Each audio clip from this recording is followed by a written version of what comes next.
Ya. Sirah dilungake. Ayo ngantem sak tutukmu. Ayo wis. Persiapan mlebu ICU engko. Lho kok malah sumbar wae yo ngantem. Mati dari aku nyoti bakno pecah siramu. Ayo guys aja omong kowe. Ayo mburi. Mati. Milih gantine dodo apa? Nya. Lho ora apa-apa ki padake aku ya anak dewa. Kowe mau ngantem aku ora kena. Saiki nek nganti ora kena, aja diundang Bagong. Apa kira-kira iso ngantem dewa? Kon ngantem tenan. Iso kira-kira ngantem dewa. Kon ngantem tenan. Antemen iki Gane patimu. Waduh mati aku. Apa kowe model?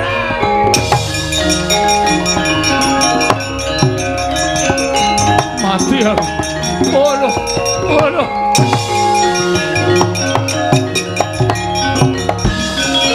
Piye Gong, sukses mangsaku aku malah bingung musuh Bagong. Pancen tak gawe bingung, terus karep sampean pripun? Yen ngono kowe ora gelem bali, mboten. Yen ngono kowe wani karo dewa, mboten ajeng wani. Ning kudu dewa ya iso nuruti karepe Bagong. Ora mung kudu karepe sampean sing dituruti. Niku kudune ora adil. Sampean iku piyai nang dhuwur, lenggah nang dhuwur. Sampean ya iso kudu nuruti kawula cilik kaya kula. Kula tak nuruti karepan sampean. Niku jenenge imbang. Ora sampean tok sing dituruti ning sampean ra nuruti karepe kawula cilik niku mboten apik niku ora iso manunggal. Pinter tenan kowe. Ayo apa kowe? Plembungke sisan kowe. Dewa arep diplembungke ora kecekel dope. Goleki aja. Ngerti aku dope padake. Angger cah semono ki dope mesti cilik. Wes ngonten niku adile. Saiki ngene, kowe gelem bali apa ora? Mboten. Kula gelem bali nek Semar ya bareng bali nang Karangkadempel. Nek ora gelem bali aku ingkang ruda paripeksa karo kowe. Nek kula diruda paripeksa carane cacing nika kepidak menungso ngolet ora ngrasake lara. Ning butuh males karo sing midak. Monggo cacing niku ora ndek perasaan. Nek sampeyan ajeng mula sara karo Bagong, kula menungso. Kula niku titah dimenehi perasaan. Nek nganti kula ngrasake lara, nek kula males karo sampean, sampean aja lara ati. Metu njaba. Piye? Metu njaba. Piye kowe? Dewa kok ora tanggung jawab. Mulane aman-aman bae wong tok-tokke njaba. Kaya ngono kok dewa lho, agi aku ora metu njaba. Kowe dewa metu njaba. Sendra metu iki rasa dadak kok kian gunung tanpa guna. Ora minggat larak dhewe mau medal kula nututi karo sampean, Pak.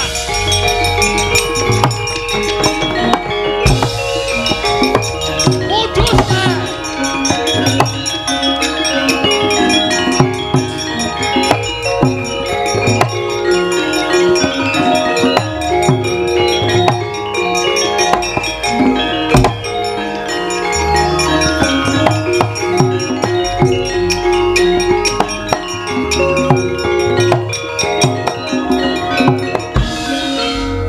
Nek kocluk Al-Fatihah kunjuk Kiseno Nugroho. Bismillahirrahmanirrahim. Alhamdulillahirrahmanirrahim.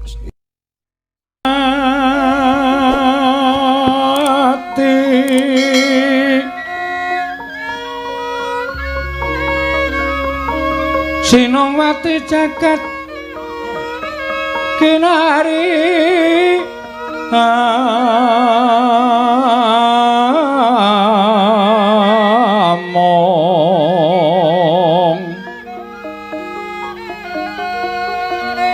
Mbak lumembak ombak ing samudra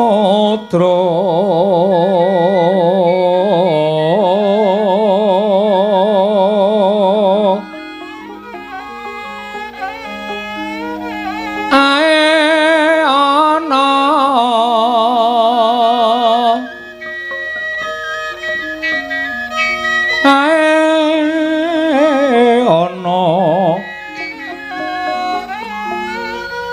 bale lumut ambra kanggeng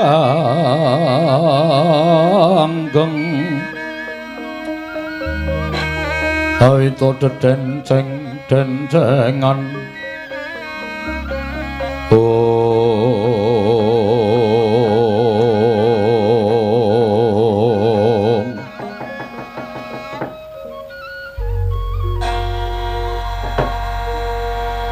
nganti ndadekke jugar nggonku nglakoni tapa brata iki gareng karo Mas Petruk tak goleki mubeng minger le persasat tepung gelang kekalangan aku goleki karo kowe tinemune ketemu neng papan kene kok mapan neng tengahing alas monggo iki rak ning lengkeng Gunung Mahameru iki alas Bombong Wirayang alas sing gawat kliwat wingit kepati satu mara satu mati jalma mara keplayu kowe lunga saka Karang Kedempel ninggal karo tanggung jawab wigatine apa kok kowe mapan ning tengahing alas kene kakangmu aku karo kakangmu Petruk nyusul karo kowe sing wigati mung kepengin ngerti apa sebabe kok kowe mapan ning tengahing alas Gong wis sawetara retu bapak kuwi lunga monggo Bapak Semar ninggal Karang Kadempel ora dingerteni menyang endi lenggahe bapak saiki bapak kuwi isih urip apa wis ora ana kuwi anak-anak ora ngerti kowe aja gawe butek kahanan sing bening lho kok malah kowe ninggal Karang Kadempel ki niatmu piye sejatine apa kok mapan ana ing tengahing alas terus kowe nang kene kok nyebar kembang-kembang pirang-pirang neng ngarepmu dupa menyang ratus kumendeng kowe iki nglakoni tapa pancen niatku aku prihatin kok Tru tapa brata kok nggawa radio kok kowe ngerti lah iki mau lagu dayohe teko iki mau tapa kuwi ora entuk nggawa apa-apa terus saiki aku tak takon wong wedok mburimu kae sapa tapa kok nggawa wong wedok arep nggawa apa kae abdiku sing gawene leladi nyawiske uba rampe garu rasa mala dupa menyang ratus sing tak kongkon ora jane kowe iki ndek niat apa kok lunga saka Karang Kadempel niatmu piye monggo Karang Kadempel iki lagi peteng kok malah kowe lunga saka Karang Kadempel iki sirmu piye monggo bapak ya lunga wis kowe omong karo kakangmu Gareng karo aku nek niat kowe arep gawe saya peteng kahanan Karang Kadempel kowe kandha wae nek kowe duwe gegayuhan liyane merga kowe lunga saka Karang Kadempel kowe omongo aku karo Gareng kuwi kakangmu mesti bakal bantu karo kowe kowe nang kene ngopo lan karepmu piye aku tak takon karo kowe Tru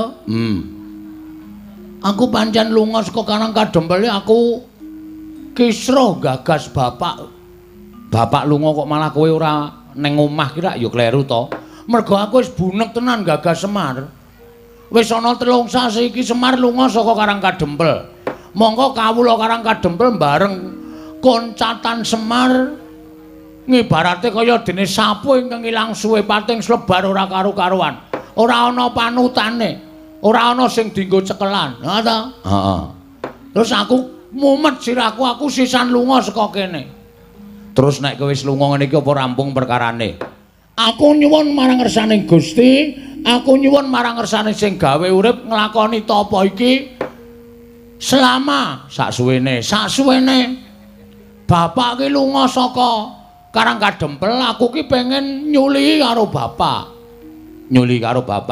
pengen tetep Karang Kadempel ki dadi papan sing ayem tentrem rukun ora ana apa-apa manunggal tetunggalan heeh mula aku njaluk kekuwataning dewa supaya aku iso mbangun desa Karang Kadempel lan munggahe nata negara ing Ngamarta. Sik. Tanggep kowe iki nuwun sewu. Gegayamu iki keduren, Kok. Gegayamu iki keduren wong ing atase sak kowe kok arep nata Karang Kadempel luwih-luwih nata negara Ngamarta. Harepa tok lakoni tapa, Brata? Kekuwatanmu iki ra padha karo Bapak Semar. Kose aja ngono. Sing ngerti sisteme pembangunane Bapak Semar ki mung aku. Aku ki mbiyen nyateti bapakne mbangun Karang Kadempel. Mula sing wajib neruske ki ya aku. Kaya kowe iki pancen wonge pancen ya pinter-pinter ning nuwun sewu, SDM-mu rendah. SDM ki apa? SDM ki susu telur madu. Ngawur. SDM ki sumber daya manusia. Ha, kuwi. Ning aku ora ngerti carane. Lah terus Aku nglakoni topo? Gegayamu kedurem. Gantungkan cita-citamu setinggi langit. Jika kamu jatuh akan jatuh ke dalam bintang-bintang. Sapa kuwi sing ngendika? Ora ngerti kowe SDM-mu rendah. iya ya. Mula wong ki aja sok ngembe karo wong. Giri lusi jalma tan kena kinira. Cacing kae kala mangsane iso tekan pucuk gunung. Apa meneh Bagong ki diwenehi pikiran. Mula aku duwe gegayuhan. Terus gegayamu Ya kuwi mau bangun Karang Kadempel. nek upama ora kelakon Sing ngomong ora kelakon sapa? Wong ki nek ndek gegayuhan ki aja mung ditekake ana ing karep tok. Ning tekakno ing tekad. Mergo tekad ki pok ing karep. Wong ki nek wis ngopo-ngopo nek wis gelem nekat. Kuwi apa-apa kadang kala sok kelakon. Mula aja gagas karo awakmu kuwi. Kowe ki mung batur, kowe ki mung gedibal, aku ki mung kere, aku ki mung abdi. Ning kala mangsa abdi kaya awake dhewe ki ya iso mbangun desa nata negara. ngono ya Gong.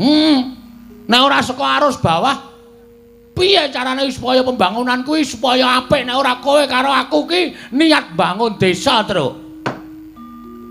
Handra ingkang puspitorum Mengkere-kere dadak suluk. yes ben kasilring samirana mrih Paham ora? paham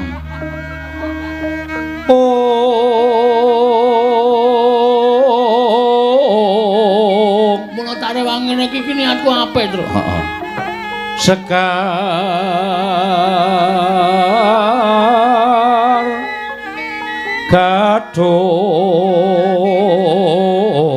gadung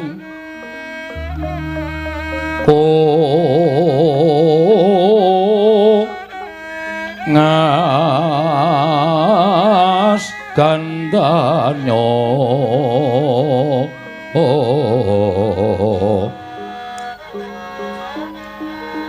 ing maweh raras renaning driya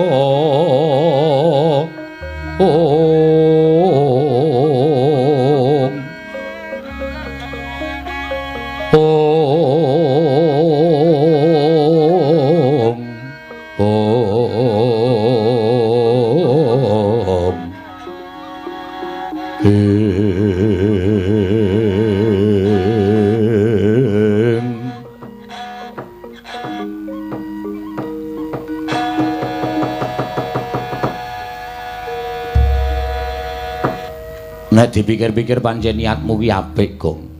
Ning nuwun sewu, iki Karang Kadempel ki ana masalah. Masalahe bapak lunga saka Karang Kadempel. Mongko ora ana baban sing mengondo ingkang sumendhe, banon sing tinumpuk. Ora ana kawula Karang Kadempel sing dipamiti karo bapak. Heeh. Lah kok kowe malah lunga. Kowe rak saya padha karo kowe ngringkihke karo kahanan Karang Kadempel to. Aku ora wis ngomong to, Reng. Lungaku ki ora nuruti karo pribadiku dhewe ya ora. Aku ki ora seneng-seneng. Aku ki ora ropian-ropian. Ning aku ki niat mrehatenke kahanan Karang Kadempel. Terus sirmu piye? Sing tok gayuh apa?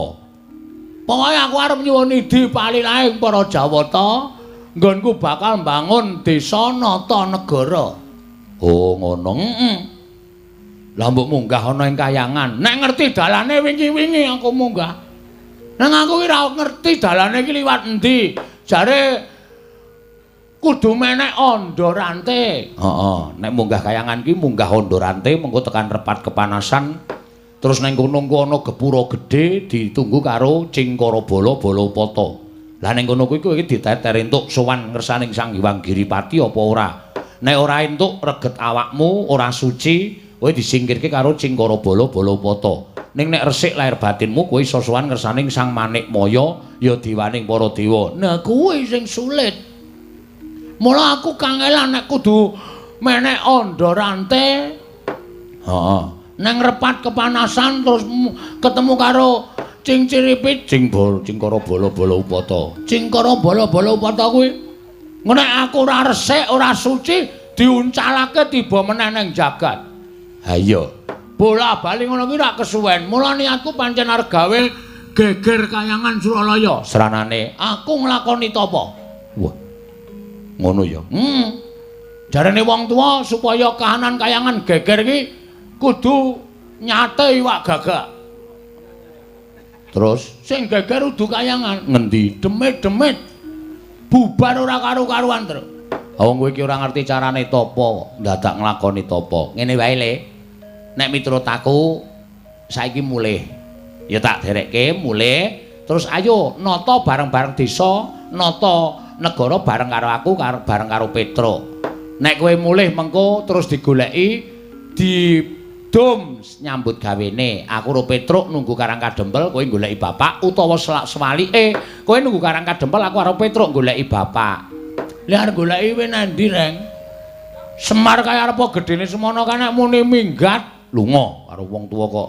nek muni lunga le ndelik primpene ra jamak-jamak. Angel Semar kaya golek-golekane. Ngono ya.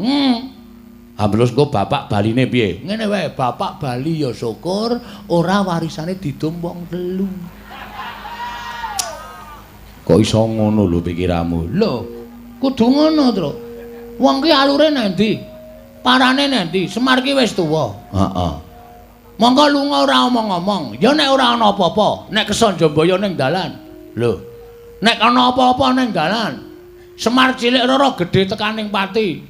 Nek nganti ora tinggal wasiat apa-apa, kowe karo aku engko do gelut rebutan warisan. Mula sing adil wae, aku gelem mulih ning ya ngono kuwi. Gah, kuwi jenengane ngame-ame patine wong tuwa. Ngono kuwi dosa kok. Ora apik, tapamu ora ketrima. Nek ora gelem ya wis, kowe mulya kono, ora usah melu-melu karo aku. Lah terus kowe iki arep ngopo? Wis ta. Engko ora tekan esuk. Tekan esuk piye tegese? Iki aku ya rong dong arep teruse kepiye iki ya ora ngerti. Ha sebabe Wah, jan iki nek do njaluk lakon do awur-awuran iki. dawur-dawuran tenan ya. Heeh, aku marahi terus pun pening kepalaku. Santai wae. Sing baku pokoke kowe karo aku rasah wedi. Nek kowe arep niat nggawa aku bali aku ora marep mulih. Ning nek kowe tetep melu nang kene, ayo bebarengan nyuwun marang panguwasaning dewa. Dewa ben menehi kanugrahan tumrap awake dhewe iso nata negara, nata desa Karang Kadempel. Engko nek dewa nesu, Aku sing tandingi. Gong, ora clemongan lho. Dewa ki ngerti lho.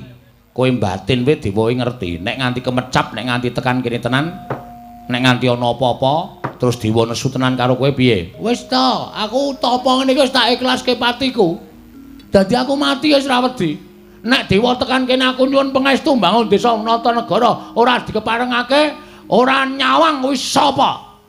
Aku sing tanggung jawab. Piye, Reng? Hasmi manut, mulih apa nang kene? Nek mulih mesake Bagong. Nek nang kene awake dhewe kesempyoke ngaradan wong Bagong iki wis nekat ngono kuwi. Wis, Bagong iki nek muni ndek karep wis ora bakal nyawang sapa wae. Waton karepe iki bener, mesti sapa-sapa diwaneni truk. Lah iya. Aku ya kuwatir. Nek eneng apa-apa piye, Gong? Ngene wae kowe rasa do melu-melu to. Kowe iki tengok nang mburiku kene, engko nek eneng dewa teka tekan kene, aku sing tanggung jawab. Kowe rasa njumangkake suku, ngremrembyahake asta. Cukup aku dhewe sing temandang karya. Mati urip tak sandangi. Ngene iki nggonku arep mbelani kawula sak Karang Kadempel supaya urip becik, rukun, ayem lan aku iso mbangun desa, nata negara rek. Ayo. Ayo gek disuluki. Oh ya. Sikra-sikra yen permana kanca. Sikra ngrake nawang sesangka.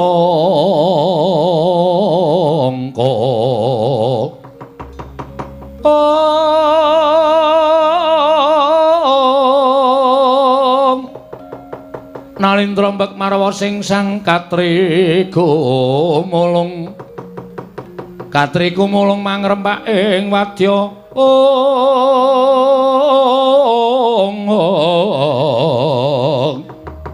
Kurta kurare kagiri-giri ora nanggana magawe gelar Dereng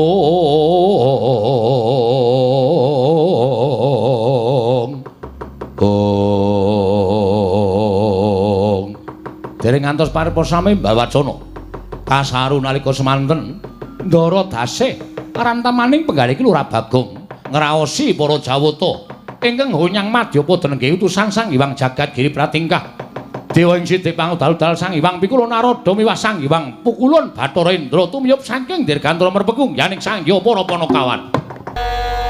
Tru. Iki kok malah salah alamat ya? Salah alamat piye? Sirku sing tak kon rawuh ki dewa kok iki malah tuyul. Tuyul dengkul mlocot kuwi dong ora, Gong? Hah?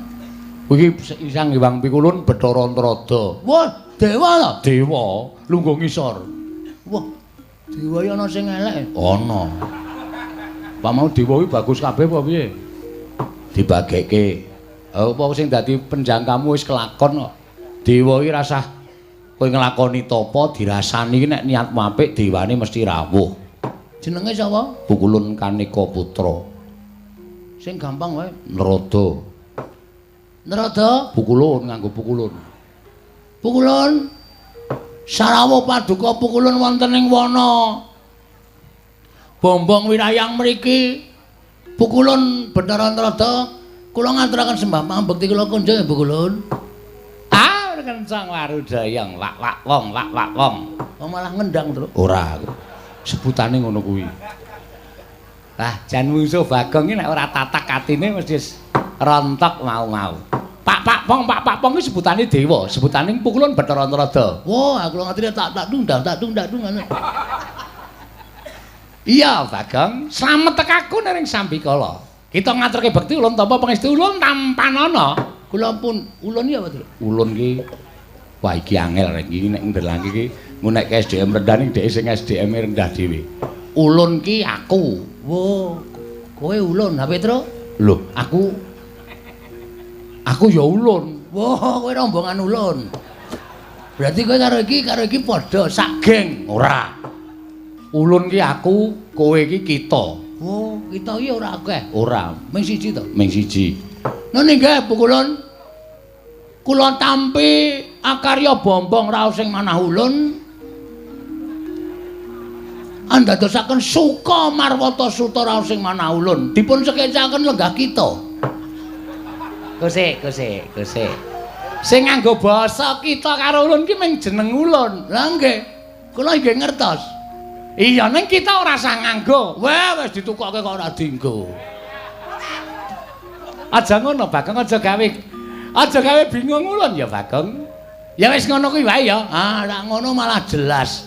Pukulun ngaturaken bekti kula kunjuk. Iya nala gareng ulun tampa. Pukulun ngaturaken bekti kula kunjuk. Ya, Petruk ulun tampa Pangestu ulun tampanana ya Petruk. Kula pundi nggo jimat paripin dayana ning kasantosan. Wonten menapa kita rawuh wonten ing ngarsa ulun Pukulun? Ben mengke wae ngono. Aku cah cerdas e. Ha iya. Bener to? Bener wis. Pukulun ngaturi prasaja kalian panjenengan ulun. Indra piye iki? Iya lali Bathara Indra. Bagong piye? Kula ngaturaken bekti kula kunjuk Bathara Indra. Iya, ulun tampa. Pangestu ulun tampanana. Oh nggih. Wah mesake sampean sakniki dhewe we. Lho, dhewe piye? Saplose dono kalih kasino mati niku. Indra pun mboten main film. Sabar lho, Ndra, sabar. Bagong iki pancen bocahe kaya ngene iki. Nek ora tatak tanggo-tanggon atimu, mungsuh Bagong iki ketekuk-tekuk kowe engko. Iya, Bagong aku ijen. Oh nggih. Damel grup meleh. Ora. Wis ora Bagong. Wah nggih sampun. Kita atur bekti ulun tampa pangestu ulun tampanana. Kula pundi enggo jimat paripin dayana ing kasantosan. Wonten wigatos menapa Pukulun Bathara Antarada panjenengan kita Pukulun rawuh wonten ing wana mrepeki anggen kula nglakoni tapa brata semedi maladining. Ha iki ngene Bagong. Nggih pripun? Prapta ulun kuwi ora saka pikajengan utawa saka karsa ulun pribadi kuwi ora. Nanging ulun iki diutus dening Sang Hyang Jagat Giri Pratingkah supaya mrepeki kelawan jeneng kita. Sinten niku Sang Hyang Jagat Giri Pratingkah? Bathara Guru. Hah? Bathara Guru. Jare guru kok Giri Pratingkah. Jenenge akeh, blok goblok. Jenenge pirang-pirang Sang Hyang Jagat Giri Pratingkah, ya Sang Catur Boja, ya Manik Maya, ya Jati Murti, ya Purwakanda lan sak piturute kuwi jenenge akeh. Sapa kuwi? Bathara Guru kuwi. Berarti nek ditulis nang ngarep omah dawa banget ya, ora usah ditulis. Kae lho ana tulisan lurah titik-titik ngono kae nek Bathara Guru kan dawa banget. Wis to, ge dibageke tak keplak mutar kuwi. Kuwi iki dewa tok sepelekke. Dewa cilike. Ming semono. Wah, aja sembrono. Dadi Prapta Ulun iki diutus Sang Hyang Bathara Guru. Wow, berarti sampean asisten guru. Ya wis sakarep kita nggih kita omong. Ngene ya Bagong, pripun? Ulun jarwani ya. Saploke kita nglakoni tapa ana ing telenging wana iki, ngerti ya? Yen to kayangan kuwi ora tentrem. Lho. Sebabe kaperbawan kelawan jeneng kita nggone nglakoni tapa brata ning telenging wana warsa. Wekasan kayangan dadake gara-gara. Gara-gara ing manduk ning kayangan wekasan dadake para dewa, para dewi padha nungsang puyang gudel bingung. Laku jantrane merga ora kuat nampa hawa panas ingkang timbul saka nggon kita laku tapa brata. Mula tumuli Sang Hyang Jagat Giri Pratingkah utusan karo panjenengan ulun tedhak ana ing Madyapada merpeki kelawan jeneng kita Kula Bagong. Ing atase jejering kita ki ming Panakawan, ming batur, ming kawula cilik nanging bareng Sekung Subrata nglakoni tapa brata. Wah, dalah kok gedhe dayane. Wah, nggih. Nggih Pukulun. Lajeng keparengipun Pukulun Bathara Guru utusan kalih Pukulun Bathara Antarada rawuh wonten ing wana keparengipun Bathara Guru kados pundi? Iki ngene, kita didhawuhi supaya leren nggone tapa. Aja nglakoni tapa ana ing lengkeng gunung Mahameru iki lan ana ing tengahing wana Bombong Wirayang. Dawing Hyang Pukulun Bathara Guru, kita kinen bali marang Karang Kadempel. Kita kinen bali marang Karang Kadempel. Kula, iya. Saniki, dina iki uga kita kudu bali nang Karang Kadempel. Merga nganti kita terusake nggon kita tapa, wah, kayangan ki morak-marik merga saka daya kita nggon kita tapa. Kula ya gumun lho, ing atase kula niki mung kawula nglakoni tapa brata, mongko lek kula tapa ya ora patiya serius. Kula niku tapa ya sok mangan kacang, ya sok mangan kuaci, nek kira-kira ngelih ya golek bedolan tela. Lah kok iso dadi geger kayangan niku nek mboten kebangetan dewane ora mboten mungkin to.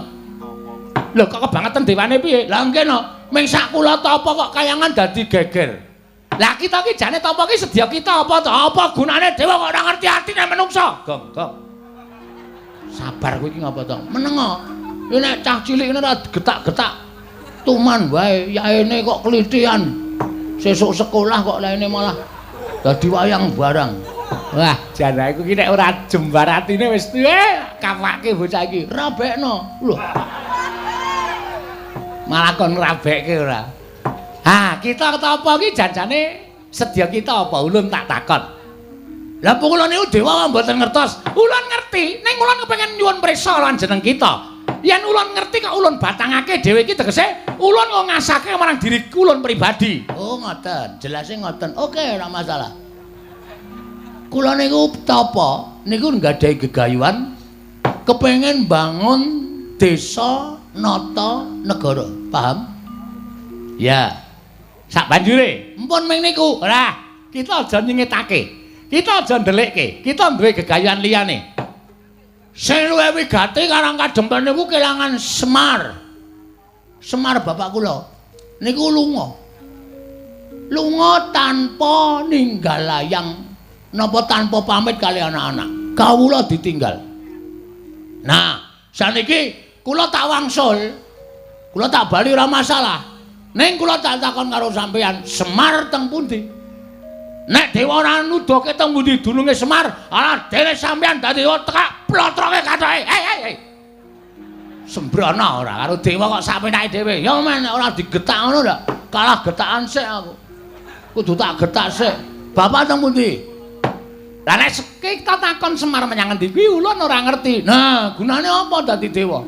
Kenapa ndak akon aku bali bareng? Ora ana gunane wis sampeyan dadi dewa ngakon Bagong Bali saka wana bombong wirayang. Nek sampeyan tak takoni Semar ning endi kok sampeyan ora ngerti.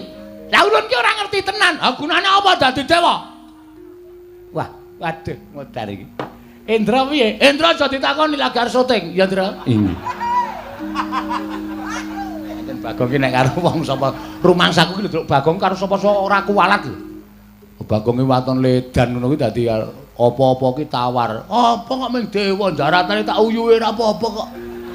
Mung dewa. Santen aku. Pon mang takon. Kok mang takon, mang wangsuli. Bapak nendi? Wah, trondolo tenan iki. Lah iki ana dewa kok kerepotan. Ora repot ning takon sak nyatane. Nek sampean iso ngandhake Bapak, Bagong, Bapak nang kene. Sampean mang terus nyerlok kula. Lho. Dewa kok Sherlock modern kok dewa ora ndek HP nggo ngapa? Oh iya. Kula paranane Bapak, ulus Bapak ayo kondur. Ayo nata desa mbangun negara. Karo aku Pak ning aja lunga, Bapak kagol perkara apa? Mengko nek Bapak gelem kondur kula ya tak bali. Nek kula bali Bapak ora ana ning teng atine sedih.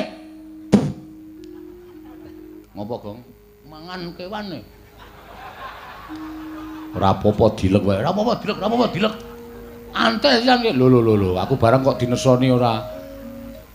Ngoten, kula tak wangsul, tak bareng karo Bapak. Nek dewa ora nduduhke Bapak, mbok sampeyan gruduk wana bombong wirayang. Sak dewane kon teko kabeh nang kene. Bagong ora bakal mingset sejangkah. Lho, nek ngono tegese kowe wani karo dewa. Lho, wis bengok-bengok ket mau kok dikira ora wani iki piye iki? Iki genah wis wani kaya ngene iki. Wah.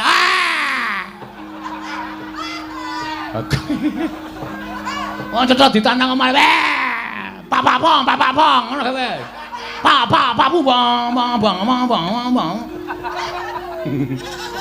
Awakku mun kaya dadi ora kuwalat ngono lho. Wah, cilaka tenan nek carane kaya ngene iki, ha, Jan. Ha iki terus aku lare goleki bapakmu nendi? Ha, bapak diatur kondur sik teng Karang Kadempel. Nek bapak mboten kondur teng Karang Kadempel, yakin kula ora bakal bali. Lah nek kita ora gelem bali, ula ning ngruda paripeksa. Weh, kena pasal kowe. Lho. Pemerkosaan itu dilarang oleh negara. Ngruda paripeksa kuwi padha karo pemerkosaan. Bagong rasa tok perkosa.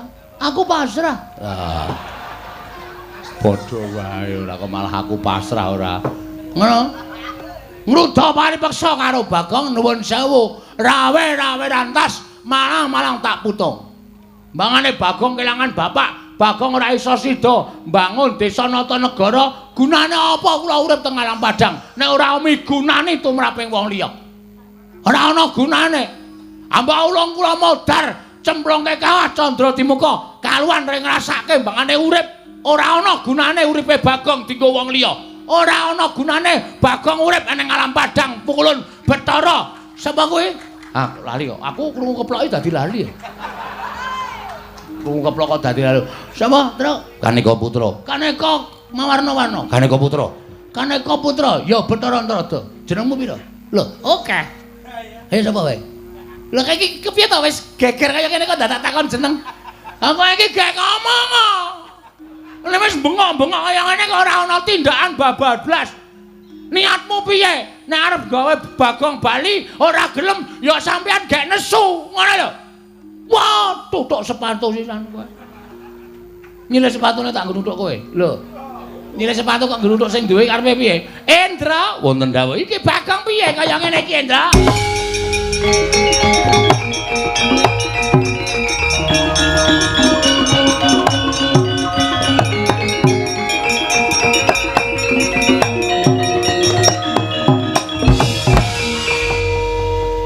Menungso ora tatanan panus maning jajalan atus kertaning baune iblis lanat. Bagong. Nun. Kowe ngerti? Iwang Pikul Narada kuwi sapa? Maksude? Iwang Pikul Narada kuwi sembaning para dewa. Kami tuwaning dewa. Oh, Modin. Udu. Kami tuwaning dewa kuwi dewa sing sepuh dhewe. Selagine para dewa wae wedi karo Iwang Pikulun Bathara Narada kok kowe nyamah marang asmaning Iwang Pikulun Kanika Putra. Apa tegese kowe bakal ngembari marang panguwasaning para Jawata? Boten ajeng nyamah. Ning nuwun sewu, kabeh niku kudu ming sak traju. Nek akon wong mule kula dikon bali niku gampang. Kula bakale bali, ning kula ya iso ngaturke syarat. Kula ya dikeparengake ngaturke syarat. Syarate waton dewa iso nemokke Bapak Semar, kula tak mule. Yakin kula ora arep wani karo dewa. Ning nek Bapak Semar ora ketemu, anggen nyuwun ngapunten kula ya ora gelem bali. Yen kowe ora gelem bali kowe wani karo dewa. Nuwun sewu apa dewa ki ora entuk diwaneni ya. Apa dewa ki ora entuk diwaneni? Dewa ya menungsa lho, Mas. Dewa ki mung ora kedunungan pati ning iso ngrasake lara, isih iso mangan, isih iso ngombe. Dewa ki dadi kapercayaning sing gawe urip nggo niti priksa marang mobah musik para titah. Aja dianggep dewa iki dhuwur dhewe derajate terus menang idak-idak wong cilik kaya Bagong ngene iki. Wah, aku kok merinding, Truk. Lambene turah kok wis aku. Aku yo tap-tapan terus. Ngono. Do mundur nek ora wani, ora usah do melu-melu. Lah, kowe nanti Aku ora arep lunga. Iki bungkusanku. Arep do dibuka enake. Iki nggo sangu ta apa e? topo kok nggawa panganan ana molen barang. Ngelih. Ngelih ora. Ora dipangan lho, ora. Ayo teruske. Lho. Iki rumangsaku aku malah bingung musuh Bagong. Pancen tak gawe bingung. Terus karep sampean pripun? Yen ngono kowe ora gelem bali. Mboten. Yen ngono kowe wani karo dewa. Mboten ajeng wani. Ning kudu dewa ya iso nuruti karepe Bagong. Ora mung kudu karepe sampean sing dituruti. Niku kudune ora adil. Sampean niku piyais nang dhuwur, lenggah nang dhuwur. Sampean ya iso kudu nuruti kawula cilik kaya kula. Kula tak nuruti kekarepan sampean. Niku jenenge imbang. Ora sampean tok sing dituruti, ning sampean ra nuruti karepe kawula cilik. Niku mboten apik. Niku ora iso manunggal. Pinter tenan kowe. Ayo apa kowe? Plembungke sisan kowe. Dewa arep diplembungke ora kecekel dope. Goleki aja. Ngerti aku dope padake. Angger cah semono ki dope mesti cilik. Wis ngonten niku adile. Saiki ngene, kowe gelem bali apa ora? Mboten. Kula gelem bali nek Semar ya bareng bali nang Karang Kadempel. Nek ora gelem bali aku ingkang ruda paripeksa karo kowe. Nek kula diruda paripeksa carane cacing niku kepidak menungsa ngolet ora ngrasake lara. Ning butuh males karo sing midak. Monggo cacing niku ora ndek perasaan. Nek sampeyan ajeng mula sara karo Bagong, kula menungsa. Kula niku titah dimenehi perasaan. Nek nganti kula ngrasake lara, nek kula males karo sampeyan, sampeyan aja lara ati. Metu njaba. Piye? Metu njaba. Piye kowe? Dewa kok ora tanggung jawab. Mulane aman-aman bae wong tok-tokke njaba.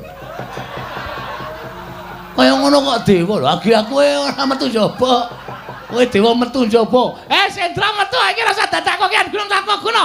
Ora minggat larak. Dewa mang medal kula nututi karo sampean, Pak.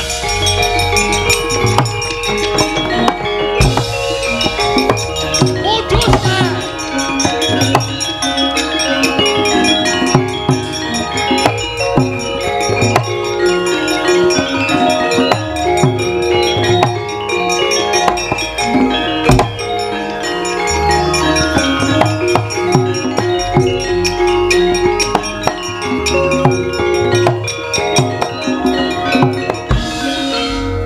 Nek kocluk kowe nantang dewa ngono kuwi apik apa piye? Kowe iki ameng-ameng nyawa uripmu, Gong. Kowe padha karo anguk-anguk kawah Candra Dimuka lho, Gong.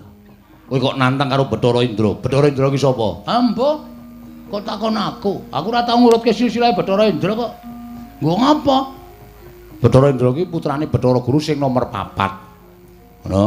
Nek kowe wani karo Bathara Indra, nek nganti Bathara Indra ki ngajak kanca-kancane ruwang-ruwange dewa ngeroyok karo kowe piye? Mongko ana dewaning geni, ana dewaning banyu, ana dewaning angin, ana dewa sing tukang jabut nyawa. Aku ora wedi. Wis ta? Lah mbok do ngruyuk karo aku ora masalah, Truk. Tenan kowe ora usah kuwatir karo aku, santai wae. Santai. Tak pethukne nek kowe ora gelem ngewangi tak pethukne dhewe. Wis ta, kowe siap-siap wae gareng bedah bumi. Lho. Petro ngabari tangga separo. Kon ngopo? Omong nek aku mati ngono wae. Aku iki wani kok ming pamit mati iki njur kekuatanmu nendi? Nek ya kuwi. Nun sewu ora ana ala tumama ning becik. Wis ta, yakin. Kuwi kaya ngono kuwi digondheli wae. Ngono. Wong tumindak ala ora bakal tumama ning becik, wis ta. Dadi aku tumindak kaya ngene iki aku mbelani karo bapak, aku mbelani karo kawula Karang Kadempel, mbelani karo kawula negara Ngamarta sing kepengin tak tata lan kepengin tak bangun. Mula tak anggap niatku ki apik. Nek dewa mudhun ngagro-agro kekarepane Bagong ki padha karo dewane sing arep wisruh karo aku. Lah, saiki mung kari gumantung lehmu nintingi sing bener sapa, sing luput sapa. Kowe saiki wong tuwa iso milahke. Nek sing tok arani bener aku ora usah kuwatir, bener ki ora bakal kalah. Ya sak karepmu ning aku ora ngewangi. Aku ora butuh tok ewangi kok. Kowe iki ora ndek kekuatan kok. Wis tanganmu ceko, sikilmu becik, matamu kira, matamu kuwi. Nek kakane kok matane kira ora. Ha ora, kowe iki ngewangi ya ora ana apa jenenge iki, apa undakane apa-apa. Nek Petro kuwi ngewangi karo ora iki aku rumangsa ana kekurangane. Kowe ngewangi ra, Tru? Aku wedi karo dewa kok. Hah? Kowe aku wedi karo dewa. Alah dene le gagah. Wanine ngeplaki sirahe bojone. Nek karo wong padha-padha lanang kok ora wani. Kok ngono kok. Walah. Ana tuku daster kono. Gek rok-rokan wae ngono. Karo dewa kok ora wani. Kowe wani apa, Gong? Sing tak wedeni apane? Terus iki piye? Tak pethuke, ora usah kuwatir. Kowe do ngaso kono. Ya. Ngaso ya? Ya. Engko nek kowe mati, aku gotong nggo bali. Oh iya. Ngono wae pakaryanmu. Nek aku menang kowe melu gleleng. Oh iya. Penak ta? Heeh. Ora rekoso tur kepenak lemu tumandang. Ya. Kono gareng mulih kono. Nek kowe mati, wis ora usah mikir aku mati. Wis ta, ora nek mati. Aku nek mati yakin wis ta, wis ora usah kuwatir. Ora tekan 40 lemu nylameti. Mergane pitung dinane kowe wis nusul aku reng. Dengkulmu mlacak. Ngedeg-deg iki senengane. Wak tratap aku ora. Ya sing ati-ati ya, Gong. Wis ora usah kuwatir, pethoke dewa-dewane terus. Ya.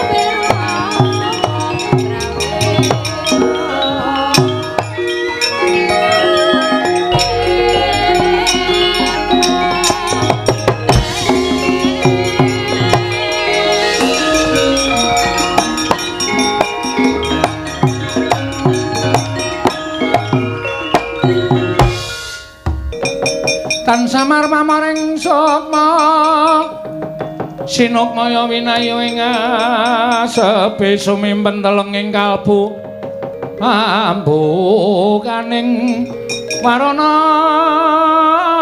tarlen saking liyep layaping aluyup pindha pesating sumbana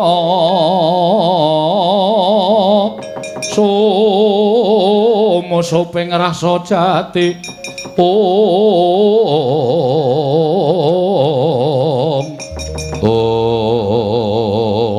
Datan kawusuk manjemun gupit sangar-sangar Nana gantung kecapon nangika semanten sang Hyang Pikulun kanika putra ngawe sangganing Purwadya Baladuran Ndarapating bleber pating kala putra gundakaning daratan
Sikra pala kang tuminga prang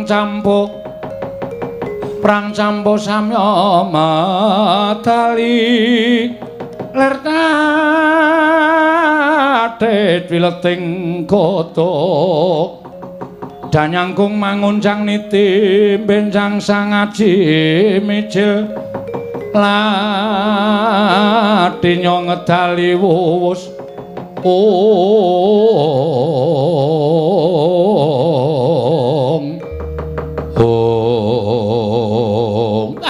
kencang warudayang pak pong bobol ngali cedhe saka sing gawe ya nadyan ora kabeh para durandara ingkang ndereke kalawan tindak ulun nanging kiraku iki wis cukup yen to kudu nundung kelawan Bagong nggone tapa ana ing lengkeng Mahameru ana ing wana bombong wirayang nuning nggih pukulun Brama wonten timbalan ing dawuh Yama Adipati nggih wonten dawuh pukulun dina iki kita aja dikangelan ya nggih tundungan Bagong dimen bali saka Mahameru saka ing telenging wana bombong wirayang sabab kasutapaning Bagong nadyan Bagong derajate wong aceplik loro saudon telu saurupan Bagong ki ping batur mung pana kawan nanging daya kekuwatane bisa sundul ana ing Kayiwangan Akaryagara garaning Kayiwangan lho nggih mekaten pukul malah samangke ketingalipun Bagong berguguk mutawatun piyambakipun boten purun wangsul dhateng Karang Kadempel mula kita ingkang kudu bisa mbudidaya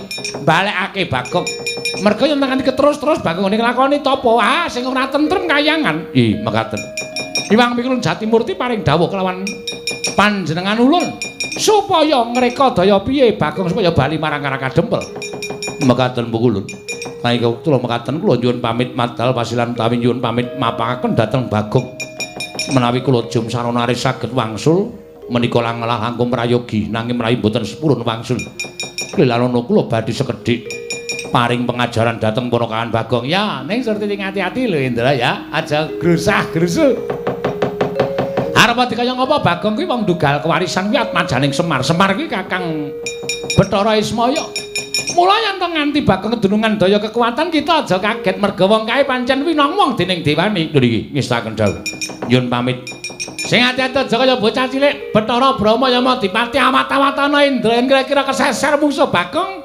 wangono ya nggih lho niki ngestaken dawuh nggih ngestaken dawuh nyuwun pamit wo sing ati-ati aja kaya bocah cilik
Kajarian putra lamun kawekasan yeka wisanggeni maya Wisnu Pradenta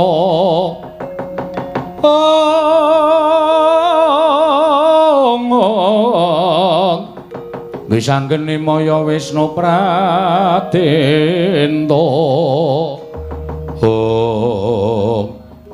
ngati-ati lho Gong aku kok ketir-ketir atiku niatku ora mbelani karo kowe ning aku mungkur karo Petruk mau kok rasaku kok ora mentala. Mula rasa wedi le. Nek pancen kowe engko wani karo Dewa, nek pancen kowe engko kena apa-apa tak belani. Kowe lara aku lara, kowe mati aku mati. Kowe lara aku lara, kowe mati aku mati, Gong wis rasa kuwatir. Iki tenanan maming kandhek ana ing lambe. Tenan gong lahir batin. Nek pancen tenan maturake panuwun ingkang tanpa pepindhan terus. Ning mungsuh awake dhewe iki ora bae-bae. Iki wong abot kabeh. Mungsuh awake dhewe iki dewa-dewa. Heeh. Ha terus piye?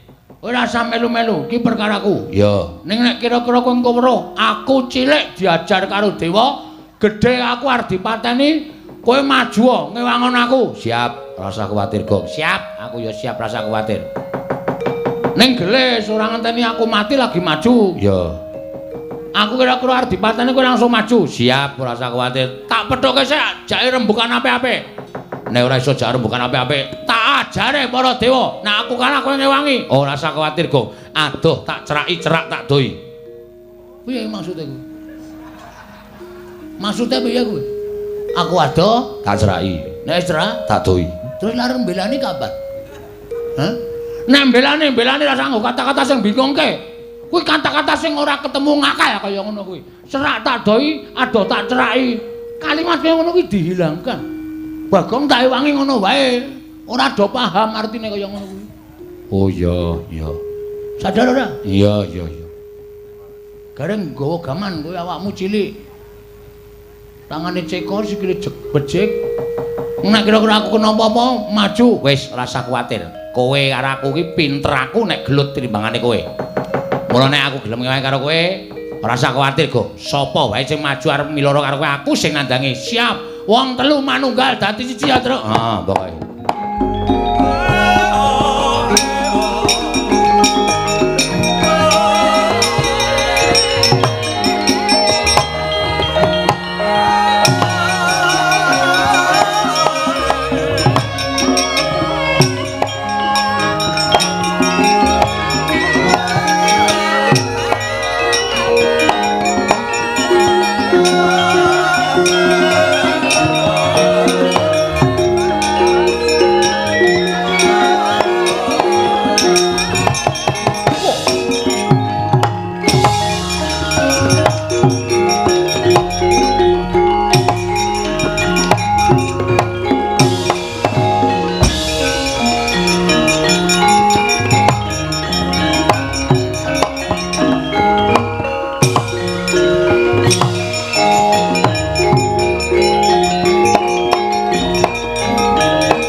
Tinututi lamun katututan lamun mangsa prawira tiktaya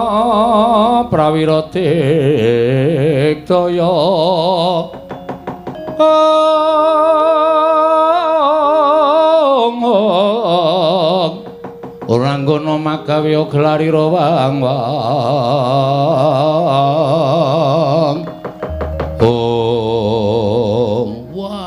ujuk langsung loro, Truk. Mungsuhe loro, Truk, rene, Truk. Ya. Ora usah kuwatir, pokoke nek kono telu, adhiya telu, kono loro, adhiya loro. Ah, ngono. Kowe sing mburi ya. Kowe, aku sing arep rada cilik. Oh. Mungsuh kok milih-milih ora.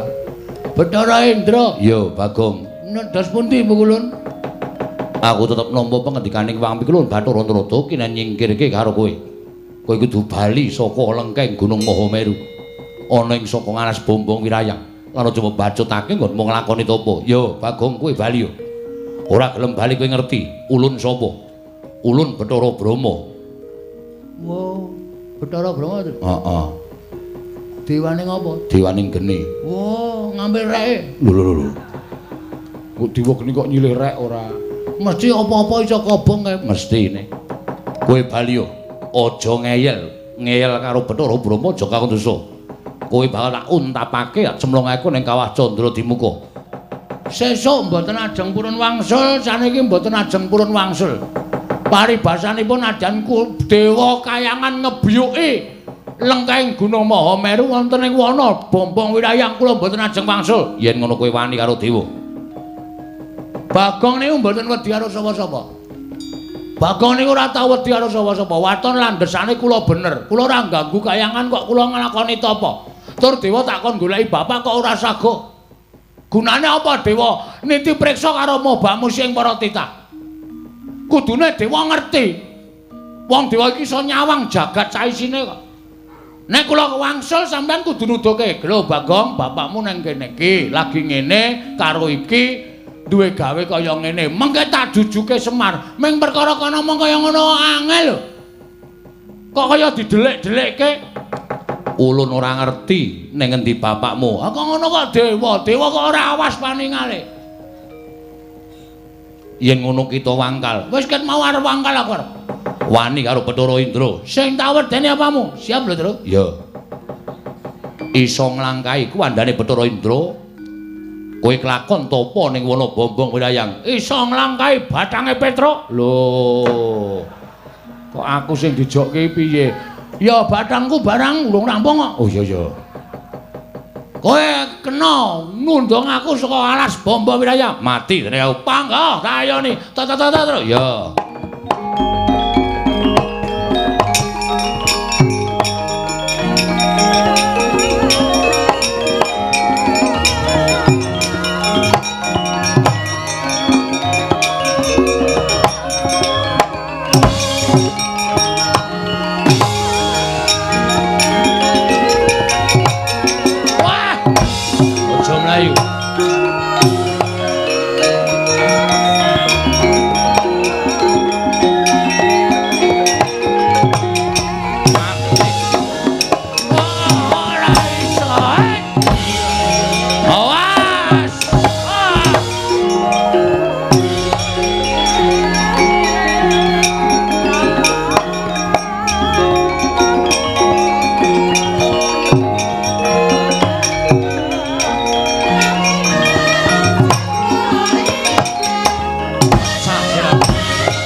Girap-girap.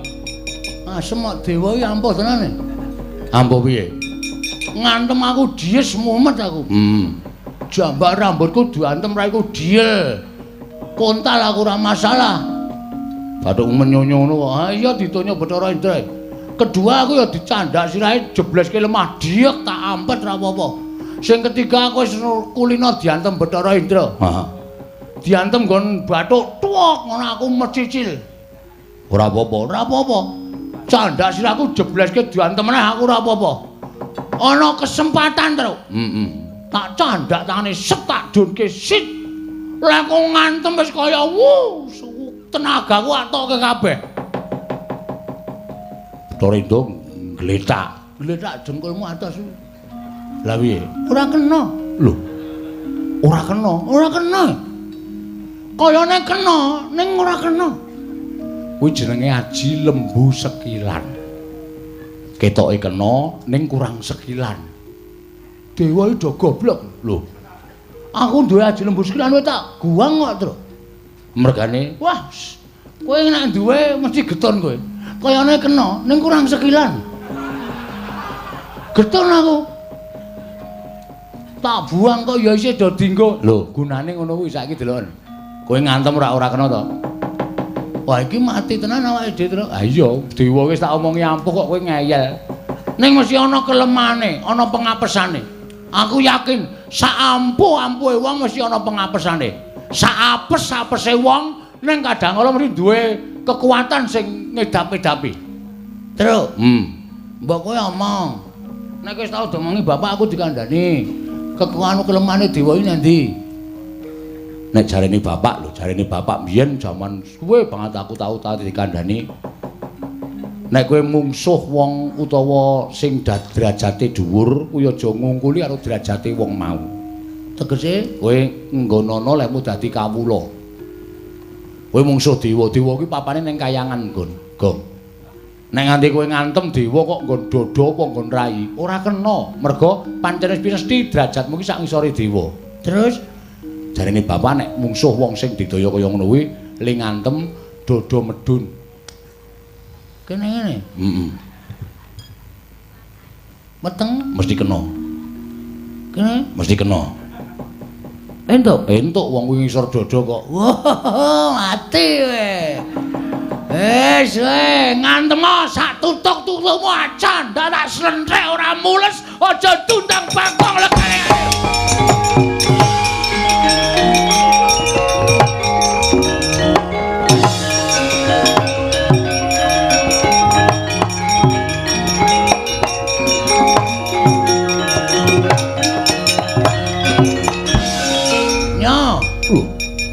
Sirah dilungake. Ayo ngantem sak tutukmu. Ayo wis. Persiapan mlebu ICU engko. Lho kok malah sumbar wae ayo ngantem. Mati dari aku nyoti bakno pecah siramu. Ayo guys aja omong kowe. Ayo mburi. Mati. Milih gantine dodo apa? Nyo. Lho ora apa-apa ki padake aku ya anak dewa. Kowe mau ngantem aku ora kena. Saiki nek nganti ora kena, aja dundang Bagong. Apa kira-kira iso ngantem dewa? Kon ngantem tenan. Iso kira-kira ngantem dewa. Kon ngantem tenan. Antemen iki mergane patimu. Waduh mati. Apa kowe model?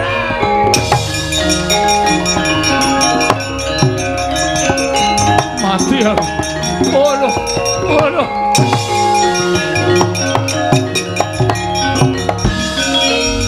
Gong sukses. Jos wis. Pantem nganti suarane mapuk. Langsung wetenge dicekel mules kae. Oh to. Pantem nggon apa? Nggon saklar dengkulmu ora. Sono Bathara Indra le mlaku ngobeng kae ngoten. Ayo sambat wae. Amun Suramata Jamrata ing Bangken Pancabadaya. Candhak kowe kancamu.